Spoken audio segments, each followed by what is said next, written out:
Friends, ఈ video కనుక నచ్చితే ఖచ్చితంగా లైక్ చేయండి. ఎపిసోడ్లోకి వెళ్తే సీత వాళ్ళమ్మ లలిత ఇలా అంటుంది, ఎంత పని చేసావే, అసలు ఇంత పెద్ద పోటీ కాసావు, అసలు నీ జీవితాన్ని తలకిందులుగా మార్చేస్తుంది, ఎందుకు ఇలాంటి పిచ్చి పని చేసావు అనగానే నేనేం చేశానమ్మా అని చెప్పి అంటుంది సీత. అప్పుడు శివకృష్ణ, ఏం చేసావంటావేంటి సీత, అసలు ఇది మామూలు పందెం కాదు, ఒకవేళ నువ్వు ఓడిపోతే రామ్ని వదులుకునే పరిస్థితి, ఇంట్లో నుంచి బయటికి వెళ్లాల్సిన పరిస్థితి, ఇక మేము కూడా ఏం చేయలేని పరిస్థితి అని చెప్పి శివకృష్ణ కూడా బాధపడుతూ ఉంటారు. అప్పుడు సీత అంటుంది, అది నేను ఓడిపోయినప్పుడు నాన్న, నేను అసలు ఓడిపోను అని చెప్పి అంటూ ఉంటే అప్పుడు లలిత అంటుంది, అసలు ఏ ధైర్యంతో ఆ మాట అంటునో, నీకు అసలు నాకేమే రాదు కదా సీత అని చెప్పి అంటూ ఉంటుంది లలిత. నిన్ను ఎవరే గెలిపించేది, నీకు సహాయంగా ఎవరున్నారు అని చెప్పి లలిత అంటూ ఉంటే, ఉన్నారమ్మా, నా బాధని అర్థం చేసుకున్నవారు ఉన్నారు, నా కోసం వచ్చారు, నాకు నాట్యం నేర్పించడానికి ఒకరు ఉన్నారు అని చెప్పి సీత చెప్తుంది. ఇంటి చూపిస్తాను మా టీచర్ని అని చెప్పి సీత వాళ్ళ అమ్మ నాన్నని అక్కడి నుంచి తీసుకెళ్తుంది.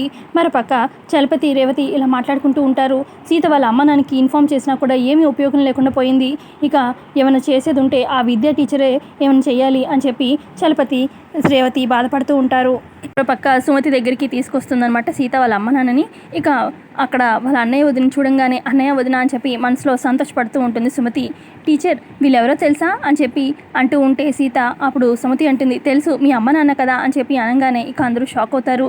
మీకదా తెలుసు టీచర్ అని చెప్పి సీత అడుగుతూ ఉంటే, అంటే మీతో పాటు వచ్చారు కదా, వాళ్ళని చూస్తూ ఉంటే మీ అమ్మ నాన్న అనే అనిపించారు అని చెప్పి సుమతి అంటుంది. విద్యా టీచర్ నాన్న, ఎంతో ఆత్మీయురాల్లాగా నాతో బాగా కలిసిపోయింది, నన్ను ఖచ్చితంగా గెలిపిస్తుంది నాన్న అని చెప్పి పరిచయం చేస్తుందన్నమాట సుమతిని. నమస్తే అని చెప్పి ఇక శివకృష్ణ లలిత కూడా చెప్తారు. పక్క సుమతి మనసులో అనుకుంటుంది, నిన్ను అన్నయ్య అని పిలవలేని పరిస్థితి, నన్ను క్షమించన్నయ్య అని చెప్పి అనుకుంటుంది. పక్క లలిత అంటుంది సుమతితోని, నా కూతురి జీవితం ఎలాగైనా నువ్వే నిలబెట్టాలమ్మా, ఈ నాట్య పోటీలో నా కూతురి గెలిచేలా చేయాలి, ఎందుకంటే నా కూతురు ఎప్పుడు కూడా తనకి రాని పని ఎప్పుడు చేయలేదు, ఇప్పుడేమో మొదటిసారిగా ఈ నాట్యం ఒప్పుకుంది అని చెప్పి లలిత అంటూ ఉంటే ఈ పక్క నుంచి శివకృష్ణ, అవునమ్మా, అసలు సీతకి రాని పని ఎప్పుడు చేయదు, అలాంటిది ఇప్పుడు నాట్యానికి ఒప్పుకుందంటే మాకు చాలా భయంగా ఉంది, తన జీవితం ఎటువైపు నుంచి ఎటు వెళ్తుందో అని శివకృష్ణ కూడా బాధపడుతూ ఉంటారు సుమతి దగ్గర. అప్పుడు సుమతి అంటుంది, మీరేమి కంగారు పడకండి, మీ కూతురిని గెలిపిస్తాను, మీ కూతురి కాపురాన్ని నేను నిలబెడతాను, అంతేకాదు మీ పెద్ద కూతురు మధుమితను కూడా మీ ఇంటికి పంపించేస్తాను అని చెప్పి సుమతి చెప్తూ ఉంటే ఇక అప్పుడు శివకృష్ణ అంటారు, అంతేకాదు అసలు సీత పోటీ పడేది ఇద్దరు ప్రొఫెషనల్ డాన్సర్స్తోని, ఆ సీతకేమో డ్యాన్స్ రాదు అని చెప్పి శివకృష్ణ బాధపడుతూ ఉంటే అప్పుడు సుమతి, మీరు ఎందుకు డ్యాన్స్ రాదనుకుంటున్నారు, ఆల్రెడీ ప్రాక్టీస్ చేస్తున్నాము, సీత చాలా బాగా డ్యాన్స్ చేస్తుంది, మీరేమీ కంగారు పడకండి, తనే గెలుస్తుంది అని చెప్పి సుమతి ధైర్యం చెప్తూ ఉంటే ఇక అప్పుడు లలిత అంటుంది, ఇలాగా మీరెవరో కానీ మీ మాటలు వింటూ ఉంటే, మీరు చెప్తుంటే మాకు ధైర్యం కలుగుతుంది అని చెప్పి లలిత శివకృష్ణ అంటూ ఉంటే ఇక మనసులో సుమతి ఇలా అనుకుంటుంది, నేను ఎవరో కాదన్నయ్య, నీ సొంత చెల్లెల్ని, కానీ ఇప్పుడు నా మొహం మారిపోయేసరికి ఈ ఆపరేషన్ వల్ల నన్ను మీరు గుర్తుపట్టలేకపోతున్నారు అంతే అని చెప్పి అనుకుంటుంది మనసులో. ఆ తర్వాత సుమతి అంటుంది, నన్ను ఎవరో అనుకోవడం ఎందుకు, మీ చెల్లెలే అనుకోండి, నాకు మీ ఇద్దరిని చూస్తుంటే మా అన్నయ్య వదిన గుర్తొస్తున్నారు అని చెప్పి సుమతి అంటుంది. తర్వాత శివకృష్ణ అంటారు, నాకు కూడా ఒక చెల్లెలు ఉండేదమ్మా, కానీ అని అలా చెప్తూ ఉంటే, అదేంటి ఉండేది అంటున్నారు, ఇప్పుడు లేదా అని చెప్పి సుమతి అంటుంది. అంటే ఉంది, కతే ఇప్పుడు ప్రజెంట్ మాకు కనిపించట్లేదు, ఎక్కడికో వెళ్ళిపోయింది, తను త్వరలో తిరిగి రావాలని మేము కోరుకుంటున్నాము, తన కోసం ఎదురు చూస్తున్నాము అన్నట్టుగా శివకృష్ణ లలిత చెప్తారు. సుమతి మనసులో అనుకుంటుంది, నేను మీ ఎదురుగానే ఉన్నాను వదిన, కానీ నా రూపం మారిపోవడం వల్ల నేను చెప్పుకోలేకపోతున్నాను, ఇక నేను కూడా చెప్పుకోలేని పరిస్థితిలోనే ఉన్నాను, నన్ను క్షమించండి అని చెప్పి అనుకుంటుంది మనసులో. తర్వాత సుమతి అంటుంది, సారీ, మీ చెల్లెల్ని గుర్తు చేసి నేను కొంచెం బాధ పెట్టినట్టున్నాను మిమ్మల్ని అనగానే, అయ్యో అదేం లేదు, నా చెల్లెలు ఎక్కడున్నా సంతోషంగా ఉంటుంది, నేను నమ్ముతున్నాను అన్నట్టుగా శివకృష్ణ అంటూ ఉంటే ఇక ఇప్పుడు లలిత అంటుంది, వీళ్ళ అన్న చెల్లెల బంధం చాలా గొప్పది, కానీ ఎందుకో ఆ దేవుడు వీళ్ళిద్దరిని ఎప్పటికప్పుడు దూరంగా పెడుతున్నాడు. ఇప్పుడు సుమతి అంటుంది, త్వరలోనే కలుస్తాను, అదే త్వరలోనే కలుస్తారు, ఆ దేవుడు మాత్రం ఎన్ని రోజులు అన్న చెల్లెల్ని దూరం పెడతారు, ఖచ్చితంగా కలుస్తారు అని చెప్పి అంటుంది సుమతి. తర్వాత శివకృష్ణ అంటారు, నీ మాటలు వింటూ ఉంటే అచ్చు మా చెల్లెల మాటలు వింటున్నట్టే ఉంది, నీ మాటలు వింటే ధైర్యంగానే ఉంది, నా చెల్లెలు ఎక్కడున్నా ఖచ్చితంగా వస్తుందని ధైర్యం కూడా కలుగుతుంది, అంతకన్నా ముందు నా కూతురు సీత జీవితం ఏమైపోతుందో అని కంగారుగా ఉంది, తను ఎలాగైనా గెలవాలి అని చెప్పి శివకృష్ణ అంటాడు. ఇప్పుడు సుమతి అంటుంది, ఖచ్చితంగా మీ కూతురు గెలుస్తుంది, గెలిపిస్తాను, మీ ఇద్దరి కూతురు జీవితాల్ని నేను చక్కపరుస్తాను అని చెప్పి సుమతి మాట ఇస్తుంది. అప్పుడు లలిత అంటుంది, మీ మాటలు వింటూ ఉంటే మాకు ధైర్యం కలుగుతుంది, రేపు జరగనంది ఏమైనా జరిగితే మేము తట్టుకోలేమమ్మా, సరే అమ్మా వెళ్ళొస్తాము అని చెప్పి ఇక శివకృష్ణ అలాగే లలిత అక్కడి నుంచి వెళ్ళిపోతారు. ఆ తర్వాత ఇక సీత కూడా అక్కడి నుంచి వెళ్ళిపోతుంది. మరోపక్క ఇక శివకృష్ణ లలిత బాధతోని ఇంట్లో నుంచి బయటికి వస్తూ ఉన్నప్పుడే రామ్ తన కారులో నుంచి దిగుతాడనమాట. బయటకి ఎక్కడికో వెళ్ళి ఇంట్లోకి వస్తూ ఉంటాడు. అతే మామయ్య ఎప్పుడొచ్చారు అని చెప్పి అడుగుతాడనమాట చాలా సంతోషంగా. అప్పుడు శివకృష్ణ అంటాడు, ఇప్పుడే వచ్చామా బాబు అనగానే, ఇప్పుడే వచ్చి అప్పుడే వెళ్తున్నారా, ఏ పని మీద వచ్చారు అని చెప్పి రామ్ అడుగుతాడు. అప్పుడు శివకృష్ణ అంటాడు, ఈ ఇంట్లో ఏం జరుగుతుందో అందరికీ తెలుసు, మీ ఒక్కరికి తప్ప అనగానే, ఏంటది, ఏం మాట్లాడుతున్నారు అని చెప్పి రామ్ అంటాడు. లలిత అంటుంది, డ్యాన్స్ పోటీ గురించి బాబు అనగానే, భలేవారే, డ్యాన్స్ పోటీ గురించి నాకెందుకు తెలీదు, అటు మా చెల్లెలు అలాగే సీత ఏదో సరదాగా పోటీ పెట్టుకున్నారు, ఇక దాని గురించే ప్రాక్టీస్ నడుస్తుంది అంతే కదా అని చెప్పి రామ్ అంటాడు. శివకృష్ణ అంటాడు, అది సరదా పోటీ కాదు బాబు, జీవితాల్ని తలకిందులు చేసే పోటీ అని చెప్పి అనగానే రామ్ షాక్ అవుతాడు. తర్వాత లలిత అంటుంది, నీకు పోటీ గురించి మాత్రమే తెలుసు బాబు, పందెం గురించి తెలీదు అనగానే, పందెం ఏంటి అని చెప్పి రామ్ అంటాడు. శివకృష్ణ చెప్తాడు, ఈ పోటీలో సీత కనుక ఓడిపోతే మీతో శాశ్వతంగా మీ పెళ్లి బంధం తెంచుకొని సీత శాశ్వతంగా ఇంట్లో నుంచి వెళ్ళిపోవాలి, మిమ్మల్ని వదులుకోవాలి అని చెప్పి అనగానే రామ్ చాలా బాధపడుతూ వింటూ ఉంటాడు. అదే సీత గెలిస్తే మధుని మా ఇంటికి పంపిస్తారంట అని చెప్పి లలిత చెప్తుంది. ఇది జోకింగ్ ఆంటీ, అసలు ఇది నిజమేనా అని చెప్పి రామ్ అంటూ ఉంటే అప్పుడు లలిత చెప్తుంది, సీతని రెచ్చగొట్టి మీ పిన్ని ఈ పందెం కాసింది బాబు అని చెప్పి అంటుంది. మళ్ళీ సీతని విడతీయాలని మీ పిన్ని ప్రయత్నిస్తుంది బాబు అని చెప్పి లలిత అంటూ ఉంటే, మీరు పొడపడుతున్నారా ఆంటీ అని చెప్పి రామ్ అంటాడు.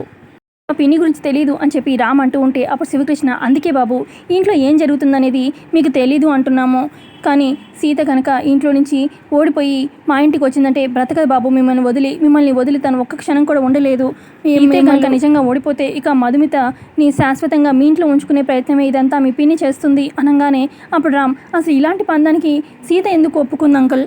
లలిత అంటుంది, వాళ్ళ అక్క కోసం మధుమిత మా ఇంటికి పంపించడం కోసం ఈ పోటీకి ఒప్పుకుంది బాబు అని చెప్పి అంటుంది లలిత. తర్వాత శివకృష్ణ లలిత చెప్తారు, మా కూతురు సీతకి ఎంతో చెప్పి చూసాము, పోటీ వద్దు ఏమి వద్దు అను, అయినా కూడా సీత తన మాట మీదే ఉంది, పోటీ నెగ్గాల్సిందే, నేను నెగ్గుతాను అని తను బలంగా నమ్ముతుంది, కానీ ఎట్నుంచి ఏం జరుగుతుందో చెప్పలేం కదా బాబు, ఇక ఏం జరుగుతుందో ఆ దేవుడికే తెలియాలి, పైవాడికే తెలియాలి, మీరు సీతని వదులుకోరని నమ్మకంతో ఎలాగైనా సీతని గెలిపించుకుంటారు అని నమ్మకంతో ఇక మేము కూడా ఏం చేయలేక వెళ్ళిపోతున్నాం బాబు, ఉంటాము అని చెప్పి ఇక శివకృష్ణ లలిత అక్కడి నుంచి బయలుదేరతారు. ఆ తర్వాత రాము కోపంగా ఇక వాళ్ళ రూమ్కి వస్తాడు. సీత అని చెప్పి అరుచుకుంటూ, కొంచెం ముందు రావాల్సింది మామ, మా అమ్మ నన్ను వచ్చి వెళ్ళారు అనగానే, అసలా ఇందాకే కలిశాను, నువ్వు ఈ పోటీలో ఈ పందెం మొత్తం అంతా చెప్పారు నాకు అని చెప్పి రామಣ್ಣంతో, మా అమ్మ నాన్న ఏం చెప్పారు మా అమ్మ నీకు అని చెప్పి సీత అడుగుతుంది. నీ గురించి నువ్వు ఏమనుకుంటున్నావు, బుద్ధుందా నీకు, అసలు నాతో చెప్పకుండా అంత పెద్ద పందెం కాస్తావా అని చెప్పి రామ్ అరుస్తూ ఉంటాడు సీత మీద. నేను చూసి చెప్దామనుకున్నాను మామ అని చెప్పి సీత అంటూ ఉంటే, ఎప్పుడు చెప్పేది, ఓడిపోయి ఇంట్లో నుంచి వెళ్ళిపోతున్నప్పుడా అని చెప్పి రామ్ అంటాడు. ఓడిపోను మామ అని చెప్పి సీత అంటూ ఉంటే, ఎందుకు ఓడిపోలేవు, ఎందుకంటే అవతల వాళ్ళు ఉన్నది ప్రొఫెషనల్ డాన్సర్స్, వాళ్ళ మీద గెలుస్తావని ఎలా అనుకున్నావు అని చెప్పి అంటూ ఉంటాడు రామ్.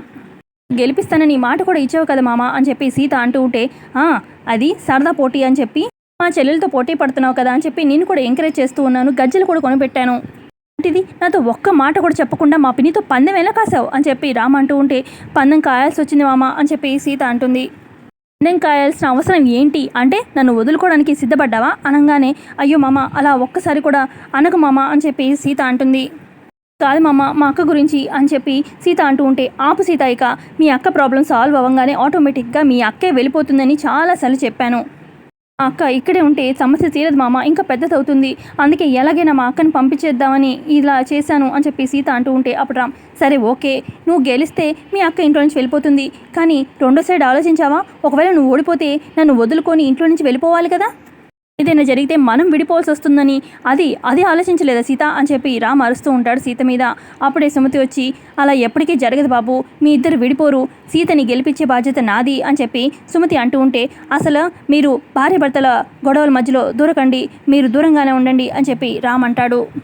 అప్పుడు సుమతి అంటుంది, మీరు కంగారు పడకండి బాబు, ఏదో టెన్షన్లో అలా అంటున్నారు, నేను అర్థం చేసుకోగలను మీ సిచ్యువేషన్ని, సీత ఓడిపోయే పరిస్థితి రానివ్వను అని చెప్పి సుమతి అంటూ ఉంటే, ఎలా అండి, ఎలా చెప్పగలరు, ఒకవేళ ఓడిపోతే సీత నన్ను వదిలి వెళ్ళిపోవాల్సి వస్తుంది, నేను సీత ఒకరిని విడిచి ఒకరు ఉండలేము, మనల్ని ప్రేమించేవాళ్ళు మనం ప్రేమించేవాళ్ళు మనకు దూరం అయితే ఆ బాధ ఎలా ఉంటుందో అసలు తెలుసా మీకు, ఎప్పుడైనా ఎక్స్పీరియన్స్ చేశారా అని చెప్పి సుమతిని అంటూ ఉంటాడు రామ్. ఎప్పుడైనా మీ వాళ్ళు మీకు దూరం అయితే ఎక్స్పీరియన్స్ చేస్తే అప్పుడు మీకు ఆ బాధ తెలుస్తుంది అని చెప్పి రామ్ అంటూ ఉంటే అప్పుడు సుమతి మనసులో అనుకుంటుంది, నాకు ఆ బాధ తెలుసు బాబు, నా కళ్ళ ముందే నా వాళ్ళు ఉన్నా కూడా నేనెవరో వాళ్ళకి చెప్పుకోలేని పరిస్థితి, ప్రతి క్షణం నరకం అనుభవిస్తూనే ఉన్నాను అని చెప్పి సుమతి మనసులో బాధపడుతూ ఉంటుంది. ఇతనేమనద్దు బాబు, తన తప్పేం లేదు అన్నట్టుగా సుమతి చెప్తూ ఉంటే అప్పుడు రామ్ అంటాడు, అసలు అసాధ్యమైన పందెం కాసి సీత అందులో నాకు చెప్పకుండా ఇదంతా చేసింది, అసలు ఈ విషయంలో నేను సీతకి సమర్థించలేను, సపోర్ట్ అంతకన్నా చేయలేను అని చెప్పి రామ్ కోపంగా అక్కడి నుంచి వెళ్ళిపోతాడు. ఇక సీత బాధపడుతూ ఉంటే అప్పుడు సుమతి, బాధపడకు సీత, రామ్కి నీ మీద ఉన్న ప్రేమే తప్ప కోపం ఏమీ లేదు, ఎక్కడ నువ్వు దూరం అయిపోతావు అని చెప్పి బాధలో అలా అన్నాడు అని చెప్పి అనగానే, తెలుసు టీచర్, మామకి నేనంటే చాలా ప్రాణం, నన్ను విడిచి ఉండలేడు, నేను ఎక్కడ దూరం అయిపోతానో అని చెప్పి ఇలా చేశానని చెప్పి కోపం అంతే అని చెప్పి సీత అంటుంది.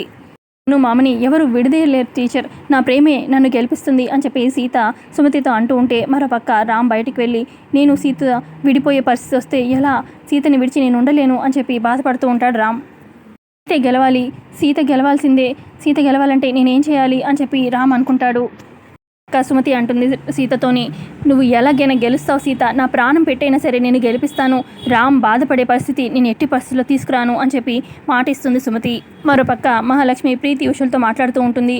అక్కడే జన, గిరి అలాగే మధుమిత కూడా ఉంటారు. ఇక మహా అంటుంది, రేపే dance competition final day, so రేపు మీరు డ్యాన్స్ బాగా చేయాలి అనగానే, అప్పుడు ప్రీతి ఉష అంటారు, మేము డ్యాన్స్ ప్రాక్టీస్ చాలా బాగా చేశాము, ఖచ్చితంగా రేపు మేమే విన్ అవుతాము, ఇక మధుమిత వదిన్ని ఎప్పటికీ మాతో పాటే ఉంచుకుంటాము అని చెప్తూ ఉంటారు.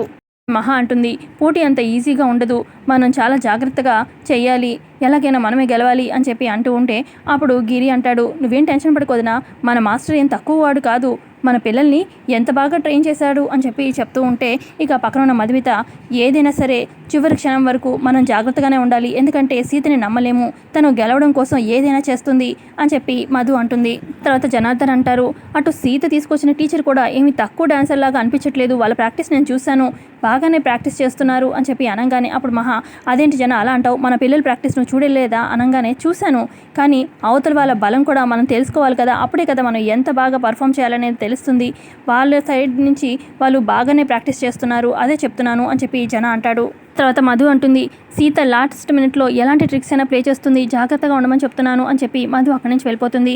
ఆ తర్వాత గిరి అంటాడు, మధు కాస్త ఎక్కువ భయపడుతున్నట్టుంది సీత గురించి, అసలు సీత గెలిచే ఛాన్సే లేదు అని చెప్పి అనగానే, ఇక అప్పుడు జన అంటాడు, అసలు సీత తీసుకొచ్చిన టీచర్, విద్యా టీచర్ ఏం తక్కువ దానిలాగా అనిపించట్లేదు అనగానే, ఇక అప్పుడు సరే అయితే మన జాగ్రత్తలో మనం ఉందాము, మధు కూడా చెప్పింది కాబట్టి, రేపే ఫైనల్ పోటీ కాబట్టి, ఇక అక్కడ డ్యాన్స్ చేసేటప్పుడు ఖచ్చితంగా అక్కడ పూలు, పళ్ళు, పసుపు, కుంకుమ ఇవన్నీ పెడతారు కదా, అక్కడ కుంకుమ బదులు కారం పెడదాము, అక్కడ మీకు ఛాన్స్ దొరికినప్పుడు సీత కళ్ళల్లో కారం కొట్టండి అన్నట్టుగా మహా చెప్తూ ఉంటుంది ప్రీతి ఉషలకి. మేము రెడీ పెద్దమ్మా అన్నట్టుగా వాళ్ళు కూడా సై అంటారు. ఇక అదేంటి కారం ఎందుకు, మామూలుగా డ్యాన్స్ చేస్తే సరిపోతుంది కదా, ఇదంతా ఎందుకు అని చెప్పి జన అంటాడు.